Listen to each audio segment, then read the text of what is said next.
when you are the one, if you are the one that provided the wedding resources, that is not an excuse that you should not respect your husband. He is your husband. The Bible gave him the head. He is the head. So you have to respect him. You have refused to take correction as a wife. When your husband advises you on what to do and what not to do, you think you are wiser than your husband. Going to the school or the best school does not make you wiser than your husband. The Bible said that the man is the head of the family. Learn to listen to your husband. Do you understand? Don't think because you are the breadwinner, sometimes you are the one that bring things to the house and you don't have respect again for your husband.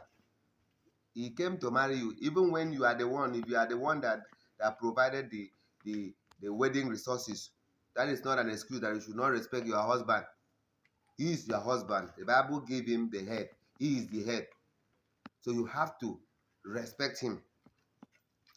I pity some of these ladies who obey their pastors, respect their pastors more than their husband. It is wrong. If you do not respect your husband and you respect your pastor more than your husband, you are totally wrong. Scripturally, you are wrong. Spiritually, you are wrong. Morally, you are wrong. I am not saying you are husband and disobey your pastor. Some of you take advice from your pastors alone. Some of these pastors, they are not even married. They don't even know what marriage test, what marriage is all about. But if they tell you do this, you will obey. You are under your husband coverage. Even your husband, even if he's a sinner, even though he's a sinner, he smokes, humanize, do every other sort of bad of thing. According to Bible, he is the head of the house. He is the head of the house. So, you should be able to live a life according to the Bible.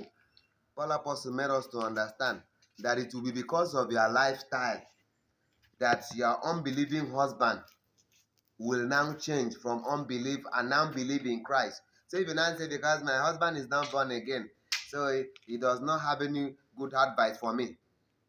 My husband, he does not have any good advice for me. So anything he talks, he talks like a drunkard. That is not what the Bible teaches us. So learn to respect your husband. Give him food. Give him his respect.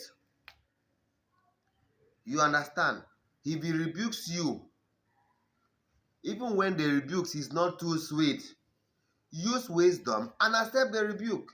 If by any means you have any objection in that rebuke, let it be after that time. You can now meet him and say, my husband, this thing you said, or this thing, this is the way it's supposed to be, or the way it is. If he accepts it, better. If he does not, you continue. But your pastor in church will rebuke you, sometimes run you down. We know some pastors who can disgrace you publicly. Your pastor will run you down publicly. You will still answer him, daddy, yes, pastor. If your pastor talks to you in the way and manner that you don't like, maybe some other person will come and tell you, sister, why did the pastor talk to you like that? You say, oh, we understand he's our pastor. But if your husband maybe talk to you in the other way around, you will not even allow him to open mouth. You have rebuked him, rain curses on him. Don't humiliate your husband and promote another person. I am not saying you should respect your pastor, but what I'm saying, the respect you accord to your husband or to your pastor, it should be the same. You should respect your husband because he will answer for you. It is your first responsibility. So, learn to respect your husband. Your pastor, who you take as your greatest example, he is working and making sure his marriage work. Sometimes if you see success, people that are having successful marriage, go and ask question, how did you do? What are the sacrifices you are putting to make your marriage work? So go the same way. Sacrifice for your marriage to be successful. God bless you. Remember to share this post,